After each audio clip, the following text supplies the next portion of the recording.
VIP গাড়িদের জন্য রাস্তা ছাড় নয়, সিগন্যালে দাঁড়াতে হবে আম জনতার সঙ্গে। ডাক্তারদের একটি অনুষ্ঠানে স্পষ্ট ভাষায় একথা জানিয়েছেন মুখ্যমন্ত্রী মমতা বন্দ্যোপাধ্যায়। মঞ্চে উপস্থিত ডিজি রাজীব কুমার, কলকাতার পুলিশ কমিশনার মনোজ বর্মা, মুখ্য সচিব মনোজ পান্ত, স্বাস্থ্য সচিব নারায়ণ স্বরূপ নিগমদের উপস্থিতিতে মুখ্যমন্ত্রীর সাফ কথা, ভিআইপি ব্যস্ততার অজুহাতে সাধারণ মানুষকে দুর্ভোগে ফেলা যাবে না। এই প্রসঙ্গে মমতা বন্দ্যোপাধ্যায় নিজের উদাহরণও টেনে আনেন। বলেছেন, খেয়াল করবেন তিনি কিন্তু অনেক সময় ট্রাফিক জ্যামে দাঁড়িয়ে থাকেন, পুলিশকে বারণ করেন যাতে তার গাড়ির জন্য কোনো গাড়ি যেন না আটকানো হয়। কেন ভিআইপির গাড়ি বলে ছাড় হয় তার ব্যাখ্যাও দিয়েছেন মুখ্যমন্ত্রী। তিনি বলেছেন, ভিআইপিদের দরকারটা দরকার, আর সাধারণ মানুষের দরকারটা দরকার নয়। তাদেরও তো অনেক ধরনের কাজ থাকে। 2 মিনিট আগে যাবেন বলে কাউকে বিপদে ফেলা ঠিক নয়, বরং যার তারা থাকবে তিনি যেন হাতে সময় নিয়ে রাস্তায় বের হন। ক্রসিং গুলিতে দুর্ঘটনা যাতে না ঘটে সেদিকে ট্রাফিক পুলিশ কর্মীদের বাড়তি নজরদারির কথাও বলেন রাজ্যের প্রশাসনিক প্রধান। অনেক সময় দেখি রাস্তা দিয়ে যাই, বিশ্বাস করুন আমি কখনো পুলিশকে বলি না আমার গাড়ি গেলে একটাও গাড়ি আটকাবে।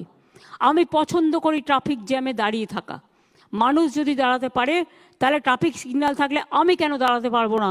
আমি কোন হরিদাস যে আমি দাঁড়াতে পারবো না? কিন্তু কেউ কেউ মনে করে এই তুমি চলে যাও, এই ওদিকে চলে যাও। আমার ভালো লাগে না, আমি বলতে বলতে ফেড আপ হয়ে যাই। আমি মনে করি গতি চললে, গাড়ি চললে তবে মানুষের গতি এগিয়ে যায়। একজন ভিআইপি যাবে বলে অন্য গাড়িগুলো বন্ধ করে দিয়ে মানুষের 1 ঘন্টা 2 ঘন্টা লেট করে দেওয়া, তাদেরও অনেক কাজ থাকে। মনে রাখবে, আমরা গ্রিন করিডোর করার প্রয়োজন পড়ে না যদি আমরা ঠিক মতো এটা করি। কোনো ভিআইপি জন্য গাড়ি বন্ধ থাকবে না।